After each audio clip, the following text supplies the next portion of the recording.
Hello, and how are you today? We are back for another episode of the Wired for Success podcast. My name is Patience Modevi, and my colleague right here is Steve Costello. And today's topic is quite a broad topic. I don't know if you've noticed lately, we're going into huge topics that are never ending into the discussion. But however, there are important topics, and these topics that we need to talk about, especially right now. So today we are talking about managing mental health. So, in managing mental health, there are um, so many portal, if I can say it like that. So we are not going to talk about anything too specific. We're going to be a little bit broad, but remember, if you need any support, if you need anything, you can always contact us. Everything is in the description. So, Steve, do you want to start it off with what do you think parents can do in terms of managing mental health with their teens, but also for themselves? Wow, thanks, Patience. It's a huge question, isn't it? But it's a really exciting question in a way. And as everybody who listens to us regularly will know, Patience and I always start our meeting before the live by having a good conversation about the topic of the day. So that's exactly what we've just been doing, and a few other things too. And one of the things I said in relation to mental health today, now we're talking about today, 2023, toward the end of June, is that it's okay to say something like, I'm looking after my mental health, or I think I have mental health challenges, perhaps I need support. It's okay to say those things. When I got sick 20 years ago, I had an accident, a physical accident.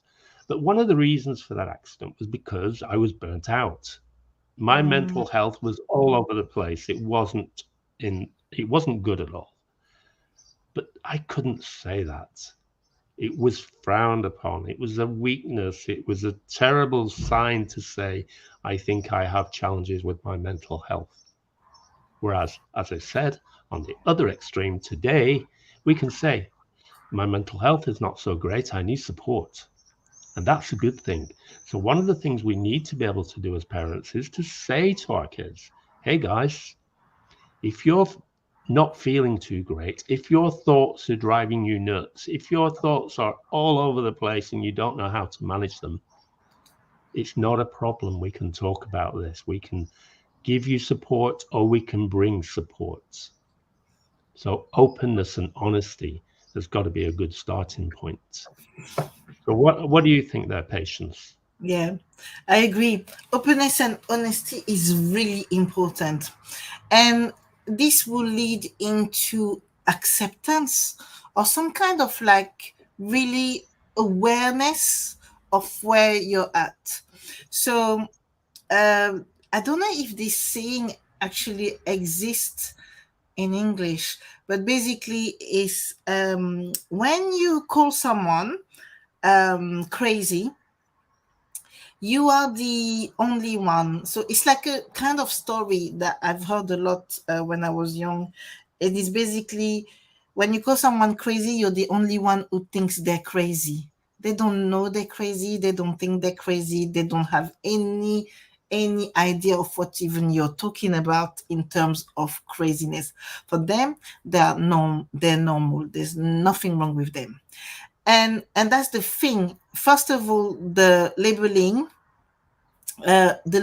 can be really negative. That's one. And even Steve just spoke about it really briefly here when he said, like 10 years ago, you couldn't say that you had mental health challenges. Maybe right now you can say it, but you're saying it too often and really easy. It's like saying, I'm having a cup of water, which again kind of like minimizes the effect of what it is. So there's two sides to it. There's the side where, yes, we should minimize the effect of it and it should be something that is considered normal, and yet at the same time is not something that is considered too normal. So we have to also understand that it's like a broad spectrum, and that's where the real challenge, I think, lies. Yeah. Let's just clarify one point. Yeah, Occasionally, in relation to mental health, people need medical support. For example, the support of a psychiatrist. yeah, And it's important to recognize that sometimes we need to say, okay, let's check this out with a doctor, because trying to work through a mental health challenge that needs medical support is not going to be possible for the majority of the population. So always be open to talk about it. Always be open to say, okay, let's check this out. Let's have a look. Let's find out what's going on. Now, another point that Patience and I talked about before this episode was one that I raised, called that I would just call unity. So we have three aspects to us. Well, we have a lot more than three, but three in particular I want to talk about right now. We talk about our breathing. Our breathing is important. Well, goodness gracious, if we don't breathe, we don't live. But also, the breathing needs to be thought about in a very controlled way. So think about when you're stressed, for example, or the next time you get stressed. Think about your breathing for a minute. What's happening? What's going on? Chances are that your breathing will be all over the place. It won't be calm, regular, steady. It will be faster, maybe. So think about your breathing, because the breathing, if that gets out of sync with your mind and your body, there is no unity. So we need to try and keep breathing, mind, and body in sync with one another. If we are stressed, our head goes off on one, our breathing goes in a different direction too quickly, perhaps, and our body can start to hurt. And it's true. There is reality in this thing that you may have heard of called the mind body connection. I told patients about some research earlier today, which I'm smiling now because it sounds quite ludicrous, but it's real. So people with knee pain, they were reporting knee pain. There was no injuries, there was no accidents, there was no sickness, nothing wrong in the knee, but they were reporting knee pain. And it was discovered that these same people were also suffering from depression. So the depression was having an effect in the body and it was coming out in knee pain. That's fascinating, isn't it? So we need to be very clear about what's going on. We need to try and keep some unity between our breathing, our body, and our mind. So we need to think about those things. We need to be aware of those things. Now, in my work, I do a lot of direct work on those particular things, and we can't do that here and now in this session. But do get in touch if you need support. It's important. But one of the things that happens, and I'm just going to pass back to Patience in a minute, is the language we use. yes. I'm stressed. I'm whatever. I'm this. I'm that. We use a lot of negative words in our vocabulary that we're so used to using that we don't know we're doing it. And what does that do? Patience, your turn. I love the transition. So basically, that's right, and that's exactly what I was saying about mental health being on the two sides of the spectrum, as in is is such a difficult subject, and then yet it has to become untabooed, if we can say it like that, and it has to be um, basically something that we can easily say. But by easily saying it, are we also um, thinking that the impact is less on the person? Are we thinking, oh, it's just something normal? And yes, we need medication sometimes in different cases, like Steve said, but sometimes we might not need medication. But what do we do on a daily basis?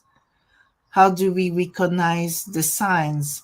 How do we connect? So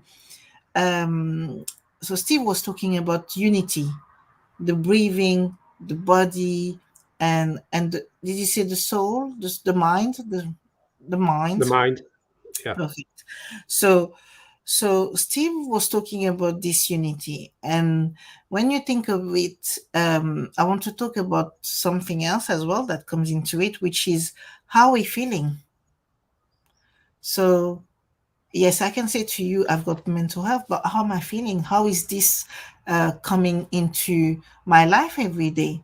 Does that mean that every day when I wake up, I'm crying? Does that mean that every day I can't go out? I can't face the outside world? What does it mean? How is it manifesting into my life?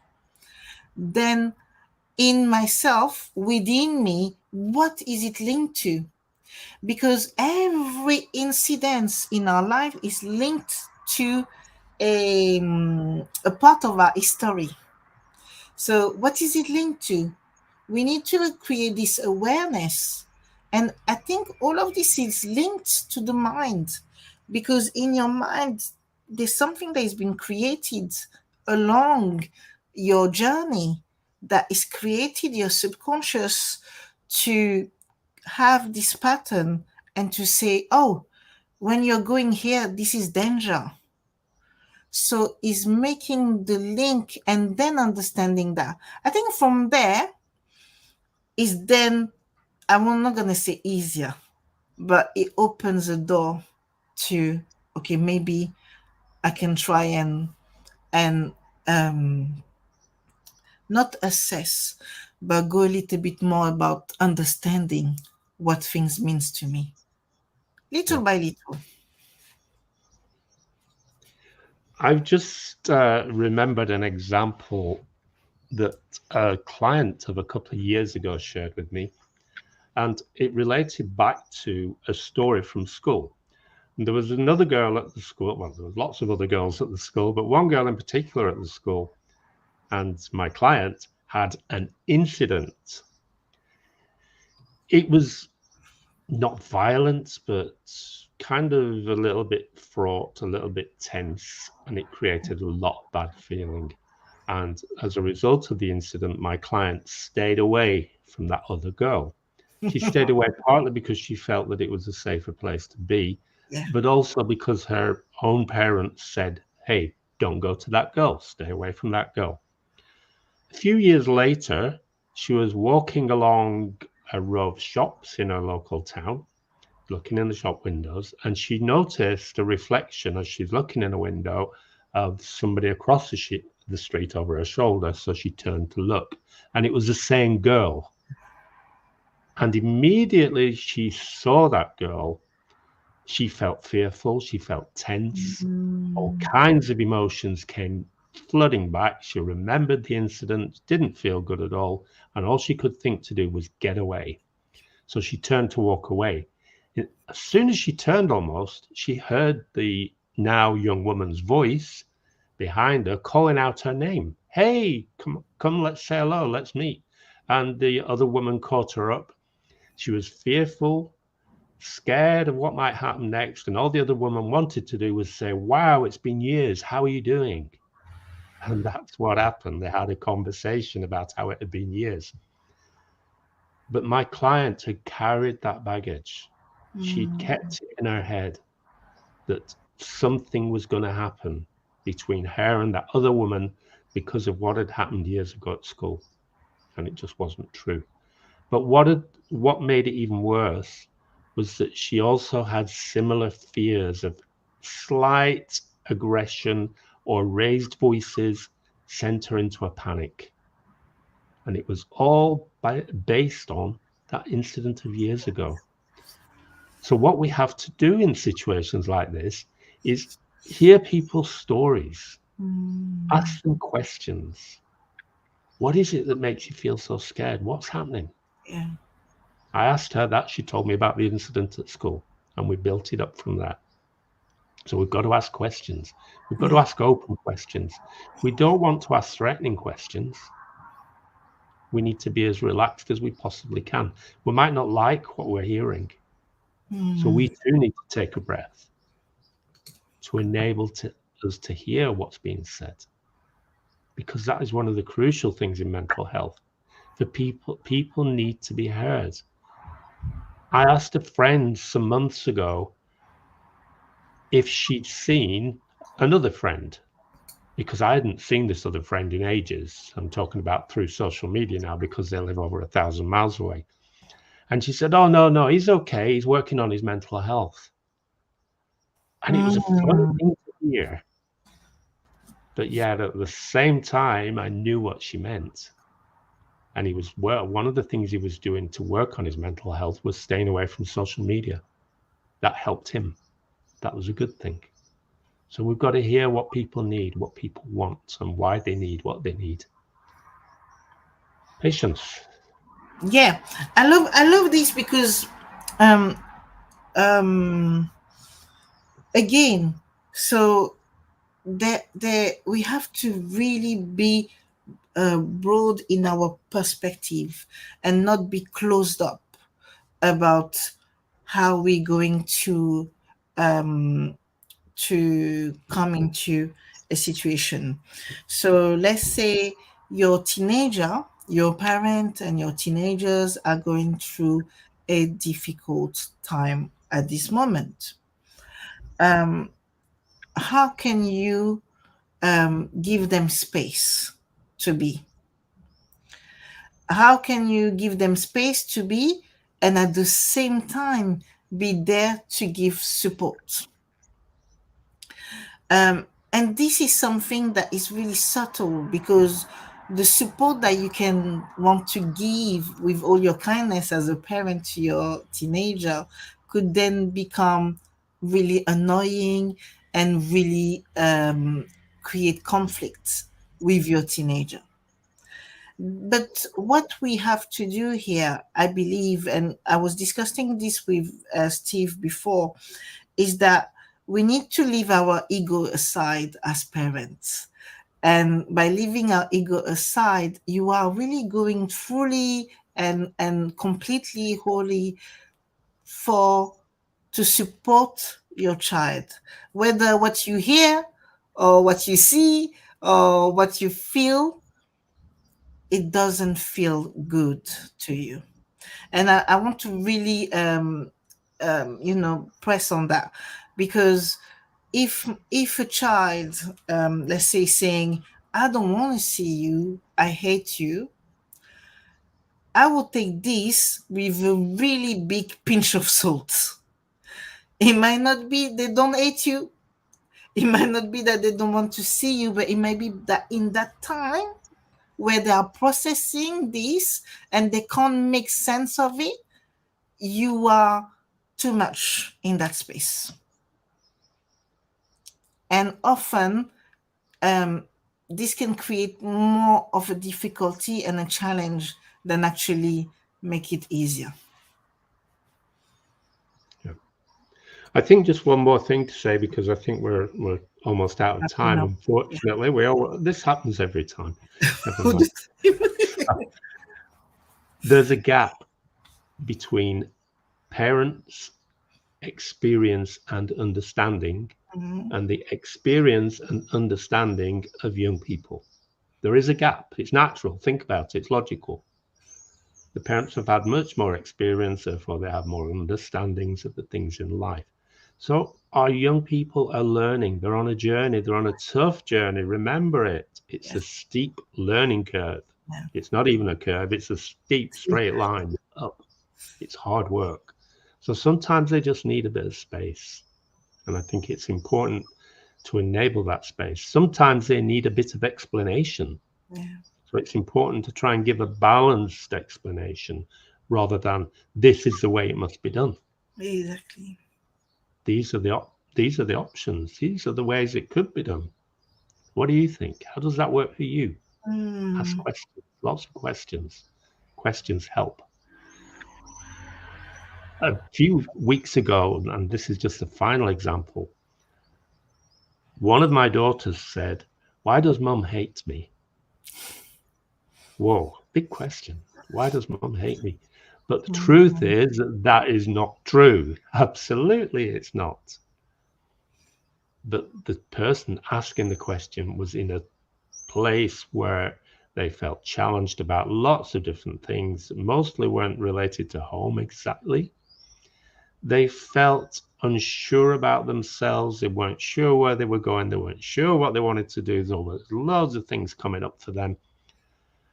Therefore, there was some anxiety, there was some tension, Yeah. there was some attitude, and the attitude wound up other people in the relationship. Mum didn't hate, but it may have felt like that because of all this back Mm. Oh that was yeah. around. Yeah. So let's remember those things. Yeah. Oh, yeah. And I really want, I know we have to stop, but I really want to add to that, and add to that in the matter. So we always mostly are talking about parents and the teenagers, but we have also to think of the siblings as well coming into this relationship and um, this situation. And is exactly as Steve was saying, like I recall a time when both my little ones, who are not so little now, but they were arguing so much, and we went to see, at the time I think it was like a speech therapist we were seeing, and she asked the older one, she said, "Oh, what how do you get on with your brother?" And he said, he basically bluntly, "I hate my brother." And when he said that, I first of all, as you can see the color of my skin here, I think I became red. I was like, "Oh my god, what's?" I wasn't expecting that.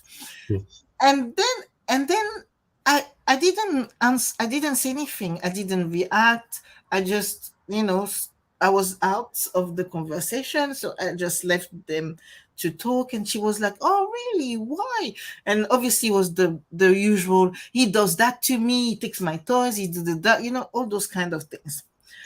And then we came out of the session. So with the two of them, we're walking. And then I asked him, I said, "So you ate your brother? What do you?" And he said, "Well, he doesn't like me. He does this and this and that." So that was his interpretation, that because the brother had the behavior, then it meant that he didn't like him. So therefore he had to also, so there's interpretation here. But you can see how it could have gone really pear shaped if I went like, "What? Da, da, da, da, da, da, da, your brother this, your da, da, da, how can you say that? How can First, he wouldn't be able to express himself freely in front of me. And then second, that would create maybe even more of a tear in the relationship between him and his brother. So I think that's also something that to take in consideration, that actually when words are said, are they really meant in that way? Maybe not. Might be just the situation. Yeah. All right. Brilliant. All right. So as we said, we always coming with those big broad subjects. Um, we probably gonna do another episode or two around this subject. So we'll talk to you about that. You can reach us at any time. You've got the details in the episode description. Just contact us if you need any help, any support, and we will be here to support you. Any last words, Steve, or you're fine? No, I'm good. Thank you. It's been good Okay. to be here as usual, and I'm Yeah. looking forward to next week already. Yes. Amazing to be here with you, and we will see you soon. You take care, guys. See you in the next episode. I